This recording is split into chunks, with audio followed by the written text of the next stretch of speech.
Bienvenue sur le Lab Framer. Aujourd'hui, on va répondre à une question simple. Qu'est-ce que Framer et pourquoi toute la design sphère en parle? En 5 minutes, vous allez voir comment cet outil est passé d'un petit projet geek en 2013 à une plateforme incontournable aujourd'hui adoptée par les plus grands noms. Tout commence en 2013. Framer s'appelle alors Framer.js. Ce n'est même pas un outil visuel, mais simplement une librairie JavaScript. Son objectif? Permettre aux designers de simuler des interactions réalistes, là où Sketch ou Photoshop, par exemple, restaient complètement statiques. C'était geek et technique à la fois, mais ça a marqué un vrai tournant pour les UX designers. En 2016, Framer devient Framer Studio, une application bureautique. Cette fois, on pouvait glisser-déposer des éléments, tout en continuant à coder pour les parties les plus avancées.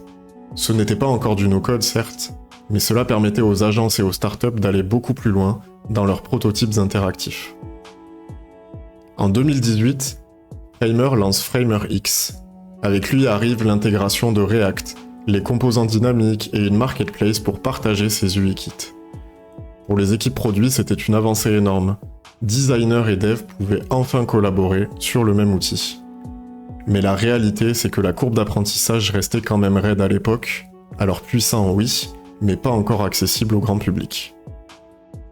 D'ailleurs, je fais une parenthèse, mais si vous souhaitez continuer à suivre l'évolution de la plateforme, comprendre ses nouvelles fonctionnalités et voir des démos, des tutos, abonnez-vous à la chaîne et activez la cloche. C'est ici que vous trouverez des analyses claires et des conseils pratiques pour tirer le meilleur de l'outil. Le vrai virage pour Framer arrive en 2021 avec Framer Web. L'outil quitte la bureautique et passe dans le navigateur afin de devenir 100% visuel. Plus besoin de coder pour sortir un vrai site, et c'est là que Framer devient un vrai concurrent à son voisin Webflow. Avec une approche plus simple, plus rapide et des animations fluides intégrées. Aujourd'hui, Framer c'est une plateforme no-code complète, ou quasiment complète. Vous construisez vos pages dans un éditeur visuel intuitif, et ce que vous voyez à l'écran, c'est ce que verront vos visiteurs. Un clic et le site est publié, rapide et optimisé. Et pour moi, Framer, c'est le bébé parfait entre Figma et Webflow, avec la liberté créative de Figma d'un côté, la puissance et le rendu professionnel de Webflow de l'autre. Framer prend le meilleur des deux mondes et les fusionne dans une seule et même plateforme. Alors pourquoi ça marche? 3 raisons à cela. Première raison, la vitesse. Une campagne, une landing page, un test.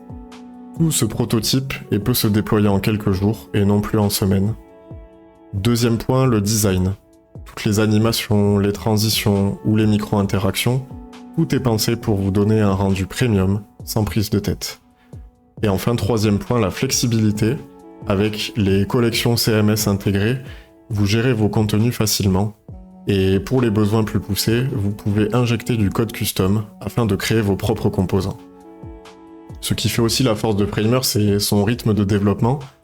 L'équipe interne sort de nouvelles fonctionnalités toutes les semaines quasiment, et la communauté mondiale de designers créatifs publie constamment des templates, des composants, des ressources mis à la disposition de chacun. C'est un écosystème qui grandit jour après jour en permanence. Et si vous pensez que Framer reste un outil de niche, des boîtes comme Miro, Cal ou Loops l'utilisent déjà pour leurs sites officiels. C'est la preuve que Framer est assez robuste pour des projets ambitieux et pas simplement des portfolios. Vous avez compris l'essentiel de Framer en 5 minutes. Et maintenant dites-moi en commentaire, est-ce que vous connaissiez déjà Framer ou est-ce que vous le découvrez aujourd'hui?